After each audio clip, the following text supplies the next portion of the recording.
agora mais um Sintra em Foco, hoje comigo, Maíra Streit, e a gente recebe aqui no estúdio o professor José Paulo Oliveira, da Universidade Lusófona, que vai falar para a gente sobre um projeto super interessante de integração dos migrantes por meio do mundo digital. Boa tarde, professor, obrigada pela presença.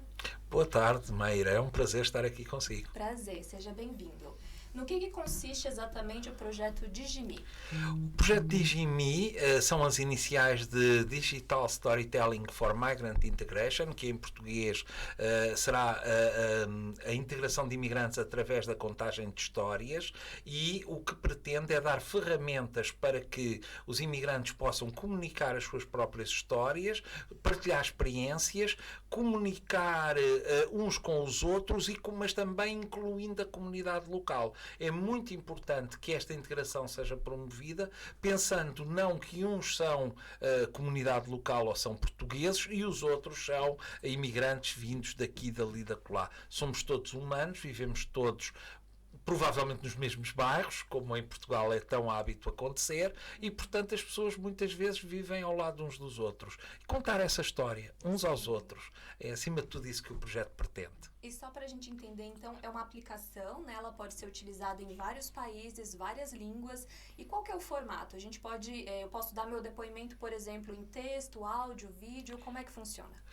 De facto, há um conjunto de línguas base que tem tradução, portanto, que são as línguas dos países do projeto e que basicamente são os países, portanto, o coordenador, o país coordenador é a Holanda, portanto, o holandês é a língua base, mas depois o inglês, por maioria de razão, que é curioso, porque o inglês neste momento não é a língua principal em nenhum dos países da União Europeia, mas é a principal língua com que nós nos conseguimos entender uns com os outros.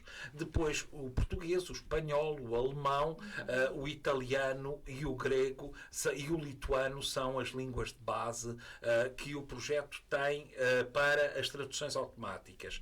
Os testemunhos são para dar através de gravações vídeo, portanto, que podem ser gravados diretamente, tendo um smartphone ou um computador, diretamente usando a aplicação e, portanto, fazendo imediatamente o upload, ou então fazendo a gravação de um ficheiro e depois submetendo. Também será possível fazer a gravação apenas áudio. Aliás, nós notamos que há muitas pessoas que preferem apenas a gravação. São mais tímidas, que não se querem tanto expor ou se não se gostam tanto de se ver a si próximos, de ver a sua própria imagem, mas também têm uma história para contar. E, portanto, acabam por ser muito ricos naquilo que transmitem. Sim. Isso é muito interessante. E depois a gente pode disponibilizar o link também para as pessoas conhecerem, fazerem, né, o download da aplicação. A gente pode colocar depois aqui embaixo. E o que eu achei interessante, a gente estava conversando sobre isso, é porque eu acho que traz uma perspectiva da humanização, né? Geralmente, quando se fala da comunidade imigrante, é sempre um ponto de vista estatístico, da pesquisa, quantitativo. Eu acho que quando fala sobre tradições, histórias familiares, sonhos, aspirações, desejos, isso aproxima as pessoas. O conceito do projeto também é esse, né? A partir do momento que você percebe que existe mais semelhanças do que diferenças, muitos preconceitos caem por terra, né? Exatamente. Os preconceitos resultam muito do desconhecimento, da ignorância e de considerarmos que uns somos nós e os outros são eles. Aqueles que nós não conhecemos, aqueles que são quase intrusos na nossa casa. Ora, quando nós passamos a um novo estádio do desenvolvimento e percebemos que nós somos um povo humano, e, portanto, que somos todos muito mais parecidos, porque se dermos o passo e nos conheçamos uns aos outros, vamos perceber que realmente temos imenso em comum, mesmo quando a nossa cultura de base era diferente. É muito comum encontrar pessoas com sonhos, com preferências muito semelhantes e, no fundo, aquilo que o projeto faz e a utilização de uma ferramenta digital é, acima de tudo isto, é poder tornar próximo aqueles que estão distantes. E, portanto, pessoas que de outra forma não se encontrariam, porque não se iam cruzar na rua, nem iriam sentar-se na mesa ao lado uns dos outros no café, mas aqui podem aceder e podem passar a conhecer-se, ver as suas histórias, partilhar histórias e acabar por perceber que têm pontos de interesse comuns. Sim. E, portanto, juntar pessoas com interesses comuns, venham eles de onde vierem, sejam tão diferentes como ser da Lituânia ou de Portugal. E é interessante porque também tem uma perspectiva mais do sentimento, eu acho, né? Porque uma coisa é você ter consciência, você ter informação, mas se você não tem empatia, você vai continuar fazendo exatamente igual, né? E quando se percebe que os sentimentos são universais, eu acho que todo mundo quer a mesma coisa de formas diferentes, né? Todo mundo quer ser feliz, todo mundo quer criar sua família com saúde, todo mundo quer melhores condições de vida, quer perspectivas. E, então, eu acho que também tem isso. O afeto pode ser revolucionário nesse sentido, né? Sem dúvida. Fazer as pessoas entenderem que o outro que ele não conhecia tem as mesmas emoções, pretende o mesmo. As pessoas são tão mais parecidas. Quando nós nos abrimos e conhecemos outras pessoas, percebemos como somos todos tão parecidos.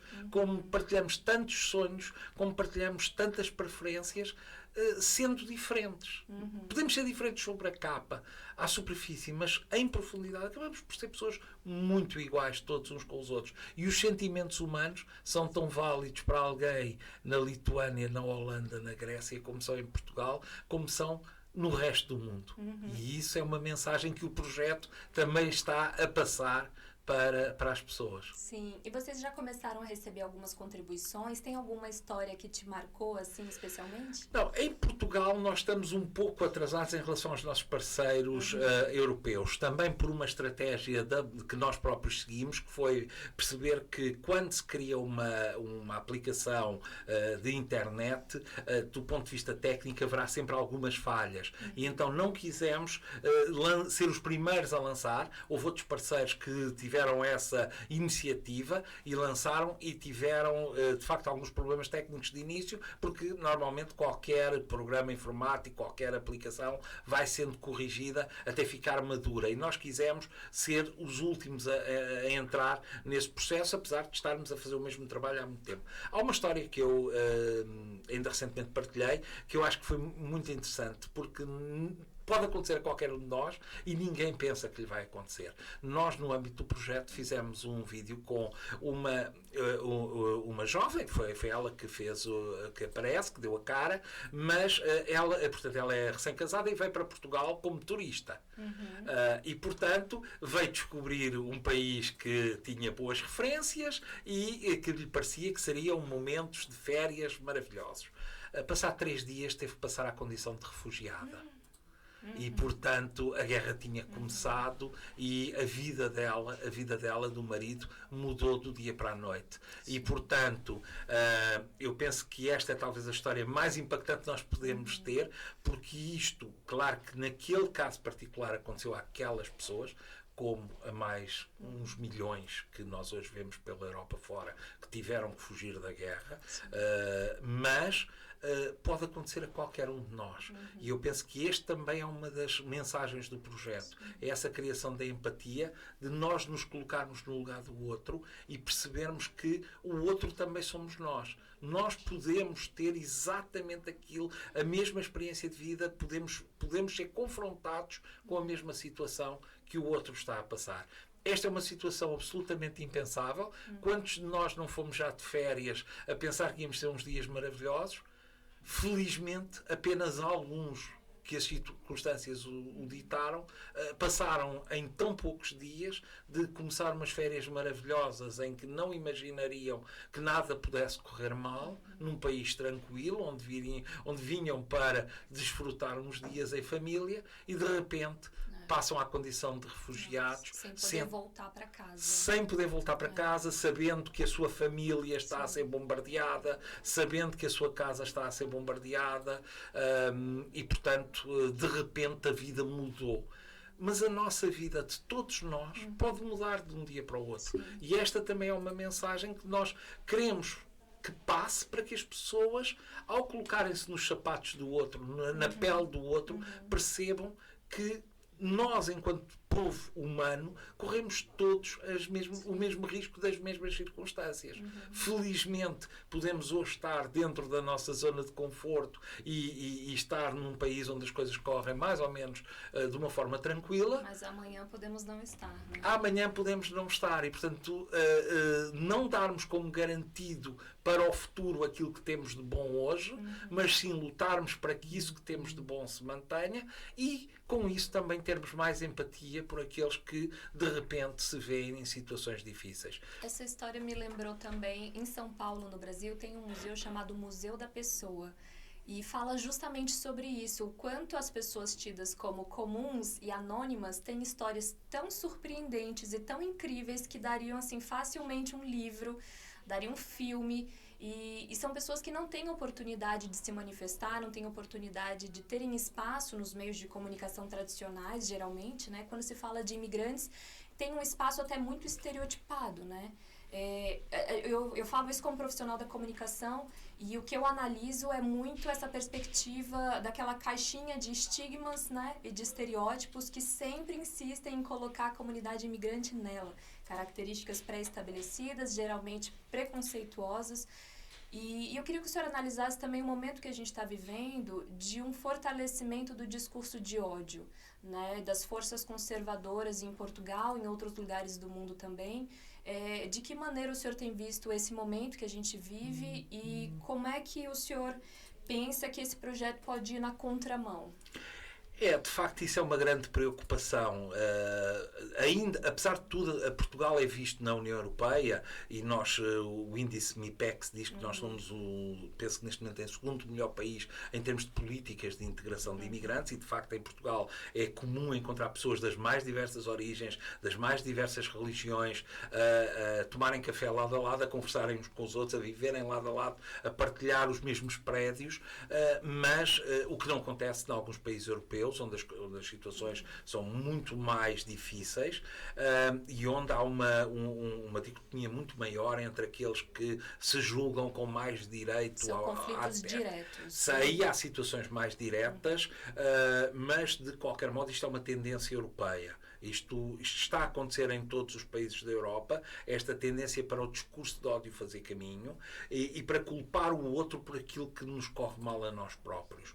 E, portanto, arranjar botes expiatórios para, culpando os outros, nomeadamente os imigrantes, o desconhecido.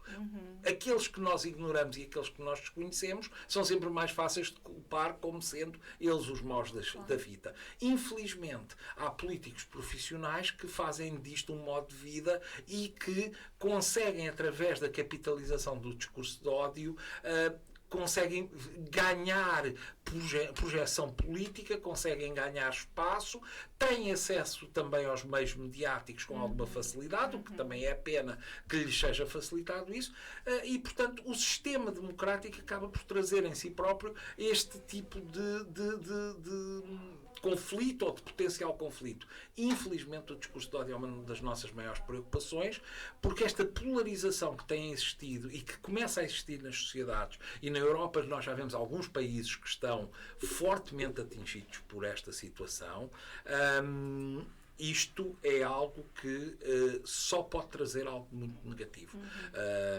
Repare, esta polarização, este discurso de ódio, é aquilo que depois fomenta as guerras. É aquilo que fomentou, por exemplo, a Guerra Civil Espanhola. É aquilo que fomentou a Segunda Guerra Mundial, viveu muito deste discurso de ódio. E nós parece, em certos momentos, que estamos a querer refazer o caminho que foi feito nos anos 30 do século passado. E, portanto, é muito importante que nós trabalhemos diretamente nisso. Eu penso que a Comissão Europeia está muito atenta a isto, estão conscientes e preparados para isto, mas a Comissão Europeia só por si não consegue fazer a diferença. Precisa dos governos nacionais que ainda não foram tomados por esses defensores do discurso de ódio, mas precisa, acima de tudo, da sociedade civil, da intervenção de cada um de nós enquanto sociedade civil. Eu queria realçar aqui o papel que nós temos individualmente. Sim, sem dúvida. Como sociedade civil. É aí que a diferença pode ser feita. É esse combate que nós temos que fazer no dia a dia. E em projetos como esses, né, de informação, conscientização e, sobretudo, de sensibilização. E o senhor falando sobre algumas iniciativas de diversidade, me lembrou porque a gente está numa comunidade exatamente nesse momento, chamada Tapada das Mercês, que é uma comunidade de 18 mil habitantes e 27 nacionalidades, que convivem de forma muito pacífica. Isso é incrível, assim. Nós temos aqui na frente uma pracinha, e ao redor da pracinha temos uma mesquita, uma igreja evangélica, uma igreja católica, e todas as crianças brincam juntas. Ou seja, elas não nascem com esse pensamento de discriminação, né? Elas aprendem. Então, tem até uma frase do Mandela que fala isso, né? Se são ensinadas a odiar, também podem ser ensinadas a amar. Então, é isso que a gente procura. Nossa rádio aqui também tem essa perspectiva da integração cultural. Aqui é um caldeirão de nacionalidades, de religiões, de idiomas. A gente tem também uma perspectiva futura de traduzir para vários idiomas e dialetos, porque também essa informação tem que chegar onde mais precisa, né? Então, mais uma vez, parabéns pela iniciativa. Muito obrigado e fico muito contente de ouvir essa realidade, de facto. Portugal, em geral, acaba por ser um país conhecido por essas boas práticas, em que nós vivemos todos em comunhão uns com os outros. Aqui a Tapada, em especial, e eu diria que o espaço da freguesia de Algarão e Martins, sim, mas em especial aqui a Tapada, é realmente um exemplo muito interessante. É um caso a ser estudado. A nível europeu, pelo menos. É verdade. Primeiro porque é uma freguesia muito, além de ser muito diversa, tem uma densidade demográfica absurda, né? Eu acho que é a maior freguesia de Portugal e é mesmo essa multiplicidade de referências, e eu acho que é uma coisa a ser ensinada mesmo como exemplo. Nós estávamos falando também sobre a possibilidade, o senhor falou, né, do imigrante ser protagonista também. Isso é muito importante, né? Então, ou seja, ninguém fala por mim, eu falo por mim. Porque a gente percebe também que há uma visão hegemônica das coisas, sempre muito elitista, sempre muito branca, sempre muito masculina. Então, também, eu queria que o senhor comentasse sobre isso. Como é que é subverter essa ordem e dar a possibilidade de ouvir o outro lado? Eu penso que a Mayra já disse aquilo que é o essencial. É que não é só a questão de ser o imigrante, porque de facto a nossa principal preocupação é com o imigrante, mas há aqui uma forte componente do empoderamento das mulheres e da igualdade de género em geral. Porque é a própria pessoa que é o protagonista, que é ele ou ela que vai contar a sua história e que vai ter a oportunidade de passar a sua mensagem para uma audiência vasta que está interessada e desperta em conhecer mais. E isso é importante, em primeiro lugar, para a pessoa, obviamente, porque de repente torna-se o dramaturgo da sua própria existência, mas, por outro lado, é muito importante para quem vai ser o receptor da mensagem. Até porque nós temos muitos exemplos que já estão a acontecer, e nas outras sociedades europeias até não há tanto esta perspectiva de pessoas que vieram, nomeadamente, da África e de países em desenvolvimento, ou quando há, não são tão integrados como são aqui, mas nós temos muito esta perspectiva de que a oralidade e o conhecimento é passado de geração em geração, ainda em algumas sociedades, muito por via da oralidade. Então, o que nós estamos a trazer são mecanismos para gravar para o futuro, para a eternidade, através dos meios técnicos que hoje existem disponíveis, esta expressão da oralidade. E, portanto, penso que é por aí. Agora, de facto, não é só o imigrante, são todos os vulneráveis, e são, em grande parte, também esta questão do empoderamento das mulheres. Podem elas próprias contar a sua história. Exato. Não precisam sem mediadores. Sem mediadores, exatamente. Sem é isso. intérpretes. Sem intérpretes. É a própria pessoa que vai dizer aquilo que lhe vai na alma e aquilo que vai estruturar da sua mensagem conforme lhe interessa a si, e não como o outro decide que devia interessar. Exato. E assim, por parte da universidade, do projeto em si, vocês pensaram também na questão da inclusão digital? Porque é isso, é fácil para uns e não é tão fácil para outros, né? Não é todo mundo que tem o mesmo nível de acesso e de conhecimento mesmo tecnológico. Assim, como é que vocês pensaram nessas questões? Alguns desafios. Em primeiro lugar, aquilo que está ao nosso alcance resolver, que é tornar a aplicação mais user-friendly, ou seja, o mais amigável para quem vai utilizar. Acessível. Ser acessível, a facilidade de utilização por alguém que não precisa de ser um especialista ou que tenha mesmo conhecimentos técnicos muito básicos, e até com um telemóvel, smartphone, que hoje muitas pessoas têm, muitas vezes têm, mas não exploram, não conseguem não dominam exatamente as várias as valências, as ferramentas, não é? Mas, em compensação, e portanto nós fizemos o nosso trabalho no sentido de criar uma ferramenta que fosse muito fácil de utilizar. Questão, mesmo assim, sabemos que os mais vulneráveis têm muitas dificuldades, nomeadamente em termos de literacia digital, e também sabemos que isto não é um problema que se resolva no curto prazo. Isto precisa de um profundo trabalho de educação a longo prazo, que provavelmente vai levar mais 20 anos a resolver-se em todas as sociedades europeias e incluindo em Portugal. Portanto, aí há um longo caminho a percorrer e nós temos consciência, com grande pena nossa, que haverá algumas pessoas que não conseguirão por si aceder. Aquilo que nós fizemos é, através de alguns facilitadores, criar condições para que alguém disponibilize os meios técnicos e, como nas comunidades há sempre alguém que até domina, e há sempre, felizmente, nós aqui temos muito, como a vossa associação, não é? Aqui temos muitas entidades que trabalham, que fazem este trabalho social ao nível da comunidade e, portanto, haver a possibilidade de haver alguém nessa comunidade local que consegue ajudar os outros a eles próprios gravarem a sua mensagem. Sim.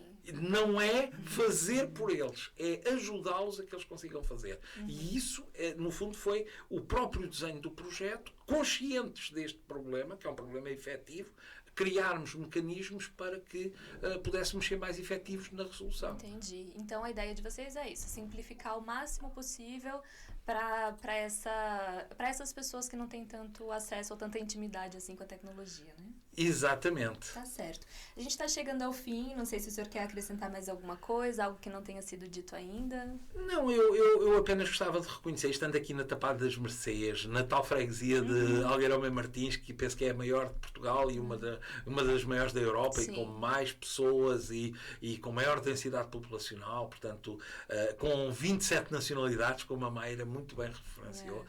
Eu penso que é importante saudar o trabalho que está a ser feito aqui, na comunidade, ao nível local, obviamente também pela Junta de Freguesia, que eu sei que também fazem o melhor que podem para ajudar as instituições locais, mas, acima de tudo, pela sociedade civil. Vocês, enquanto membros da sociedade civil, darem o passo, cada um de vocês, decidir fazer das vossas vidas, vou transformar a minha vida em ajudar os outros em fazer isto que está a ser desenvolvido aqui. Tenho tido a felicidade de acompanhar os projetos que têm sido desenvolvidos aqui nesta comunidade já há mais de uma década e tenho visto com muito agrado sempre a forma como isso tem dado um contributo para que Portugal seja o tal bom exemplo e não termos aqueles problemas que nós vemos nos países do norte da Europa. E acho que o mais importante é essa integração, né? É a academia, a universidade, a associação, a comunidade, os meios de comunicação, é tudo, cada um ali dando a sua contribuição, né? Queria agradecer, então, eu já fiz o download da aplicação, depois eu faço questão de deixar, não sei se eu tenho uma história assim, muito interessante para contar, mas eu vou tentar participar, dar o meu depoimento também, até para incentivar as pessoas a participarem. Quero agradecer muito a sua presença, professor, muito obrigada, convido todo mundo também a conhecer. E bem-vindo mesmo, de coração, é muito importante ter vocês aqui, são parceiros, a Universidade Lusófona é parceira aqui da rádio, com muita honra. Então, até a próxima oportunidade. Muito obrigado. Até a próxima. Obrigada a todos. Esse foi mais um Sintra em Foco e semana que vem tem mais. Até lá.